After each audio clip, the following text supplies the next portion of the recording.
Hi hello friends, welcome back to tasty kitchen with ಅದ್ಕೆ ನಾನಿ YouTube channel. ಏನು special ಅದಕ್ಕೆ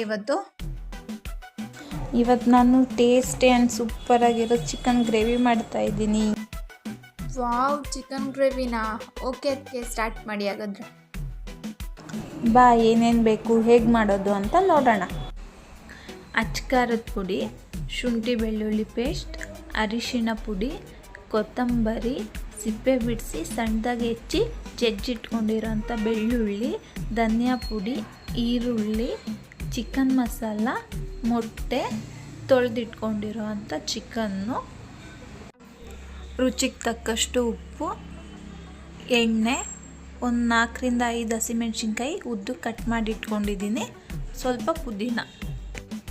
ಗ್ಯಾಸ್ ಆನ್ ಮಾಡಿಕೊಂಡು ಗ್ಯಾಸ್ ಮೇಲೆ ಒಂದು ಬಾಣಲಿ ಇಟ್ಕೊಂಡು ಬಾಣಲಿಗೆ ಎಣ್ಣೆ ಹಾಕ್ಕೊತೀನಿ.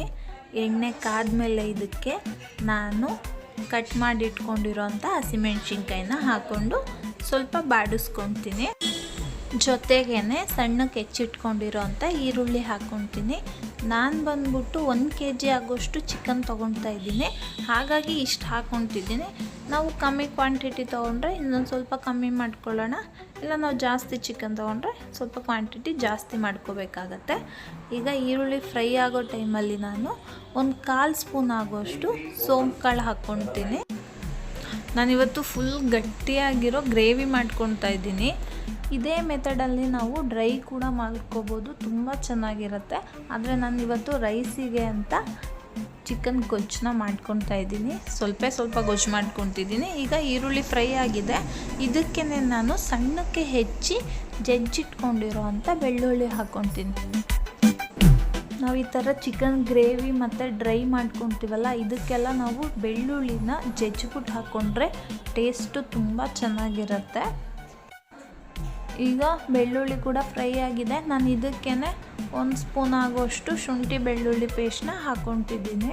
ಶುಂಠಿ ಬೆಳ್ಳುಳ್ಳಿ ಪೇಸ್ಟ್ ಕೂಡ ಹಾಕ್ಕೊಂಡು ಒಂದು ಸಲ ಚೆನ್ನಾಗಿ ಮಿಕ್ಸ್ ಮಾಡಿಕೊಂಡು ಇದಕ್ಕೇ ನಾನು 2 ಹಣ್ಣಾಗಿರೋ ಟೊಮಾಟೋನ ಕಟ್ ಮಾಡಿ ಹಾಕ್ಕೊತಿದ್ದೀನಿ. ಇದ್ರ ಜೊತೆಗೇ ನಾನು 1 ಸ್ಪೂನ್ ಆಗೋಷ್ಟು ಅರಿಶಿನ ಪುಡಿ ಹಾಕ್ಕೊತೀನಿ. ಅದ್ರ ಜೊತೆಗೆ 1-2 ಸ್ಪೂನ್ ಆಗೋಷ್ಟು ಉಪ್ಪು ಕೂಡ ಹಾಕ್ಕೊತೀನಿ. ನಾವು ಈ ಟೈಮಲ್ಲಿ ಅರಿಶಿನ ಪುಡಿ ಉಪ್ಪು ಹಾಕೋದ್ರಿಂದ ಟೊಮೊಟೊ ಎಲ್ಲ ಬೇಗ ಬೇಯುತ್ತೆ. ಈಗ ಒಂದು ಸಲ ಮಿಕ್ಸ್ ಮಾಡಿಕೊಂಡು ಟೊಮೊಟೊ ಎಲ್ಲ ಬೇಯಲಿಕ್ಕೆ ಬಿಟ್ಕೊಳ್ಳೋಣ. ಟೊಮೊಟೊ ಎಲ್ಲ ಬೆಂದ ಮೇಲೆ ನಾನು ತೊಳೆದಿಟ್ಕೊಂಡಿರೋ ಅಂಥ ಚಿಕನ್ ಕೂಡ ಹಾಕ್ಕೊತೀನಿ. ಇದ್ರ ಜೊತೆಗೇ ನಾನು 1 ಸ್ಪೂನ್ ಆಗೋಷ್ಟು ಧನಿಯಾ ಪುಡಿ, 1-2 ಸ್ಪೂನ್ ಆಗೋಷ್ಟು ಅಚ್ಕಾರದ ಪುಡಿ, 1-2 ಸ್ಪೂನ್ ಆಗೋಷ್ಟು ಚಿಕನ್ ಮಸಾಲ, ಇದನ್ನೆಲ್ಲ ಹಾಕ್ಕೊಂಡು ಚೆನ್ನಾಗಿ ಒಂದು ಸಲ ಮಿಕ್ಸ್ ಮಾಡ್ಕೊತೀನಿ. ಒಂದು ಪ್ಲೇಟ್ ಮುಚ್ಕೊತೀನಿ. ಇವಾಗ ನಾನು ಒಂದು ಪ್ಲೇಟ್ ಮುಚ್ಚಿ ಒಂದು 5 ನಿಮಿಷದ ಕಾಲ ಬೇಯಲಿಕ್ಕೆ ಬಿಟ್ಕೊತೀನಿ. ಈಗ 5 ನಿಮಿಷ ಆಗಿದೆ, ನೋಡು ನೀರು ಕೂಡ ಬಿಟ್ಕೊಂಡಿದೆ. ನಾವು ಫುಲ್ ಡ್ರೈ ಮಾಡ್ಕೊಳ್ಳೋದಾದರೆ ಇದೇ ನೀರಲ್ಲಿ ಫುಲ್ ಸಣ್ಣ ಉರಿ ಮಾಡಿ ಗ್ಯಾಸ್ನ ಡ್ರೈ ಆಗ್ಲಿಕ್ಕೆ ಬಿಟ್ಕೋಬೋದು. ನಾನು ಒಂಚೂರು ಗ್ರೇವಿ ಮಾಡ್ಕೊತೀನಿ, ಹಾಗಾಗಿ ನೀರು ಆ್ಯಡ್ ಮಾಡ್ತೀನಿ. ಬಟ್ ಇವಾಗಲೇ ಆ್ಯಡ್ ಮಾಡಲ್ಲ, ಆಮೇಲೆ ಮಾಡ್ಕೊತೀನಿ. ಈಗ ನಾನು ಹೆಚ್ಚಿಟ್ಕೊಂಡಿರೋವಂಥ ಕೊತ್ತಂಬರಿ, ಪುದೀನ ಅದನ್ನೆರಡು ಹಾಕ್ಕೊಂಡು ಚೆನ್ನಾಗಿ ಒಂದು ಸಲ ಮಿಕ್ಸ್ ಮಾಡ್ಕೊತೀನಿ. ನಾನು ಈ ಟೈಮಲ್ಲಿ ಇನ್ನೊಂದು ಸಲ ರುಚಿ ನೋಡ್ಕೊತೀನಿ, ಉಪ್ಪು ಬೇಕಾ ಅಂತ. ಸೊ ಉಪ್ಪು ಕರೆಕ್ಟ್ ಇದೆ, ಸೊ ಹಾಕೋದೇನು ಬೇಡ. ಈಗ ನಾನು ಚೆನ್ನಾಗಿ ಮಿಕ್ಸ್ ಮಾಡಿಕೊಂಡು ಇದಕ್ಕೇ ಒಂದು ಟೀ ಲೋಟದಲ್ಲಿ 1-2 ಲೋಟ ಆಗೋಷ್ಟು ನೀರು ಹಾಕ್ಕೊತೀನಿ.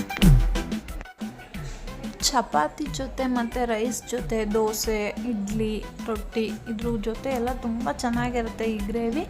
ಈಗ ನಾನು ಇದನ್ನು ಮತ್ತೆ ಪ್ಲೇಟ್ ಮುಚ್ಕೊಂಡು ಬೇಯಿಸ್ಕೊತೀನಿ. ಮೀಡಿಯಮ್ ಉರಿಲಿ ಬೇಯಿಸ್ಕೋಬೇಕಾಗತ್ತೆ. ನಾವೊಂದು 5 ನಿಮಿಷಕ್ಕೊಂದು ಸಲ ಪ್ಲೇಟ್ ತೆಗೆದ್ಬಿಟ್ಟು ಚೆನ್ನಾಗಿ ತಿರುಗಿಸ್ಕೋಬೇಕು, ಇಲ್ಲಾಂದರೆ ಕೆಳಗೆ ತಳ ಇಟ್ಕೊಳ್ಳುತ್ತೆ. ಹಾಗಾಗಿ ಅವಾಗವಾಗ ತಿರುಗಿಸ್ತಾ ಇರಬೇಕು.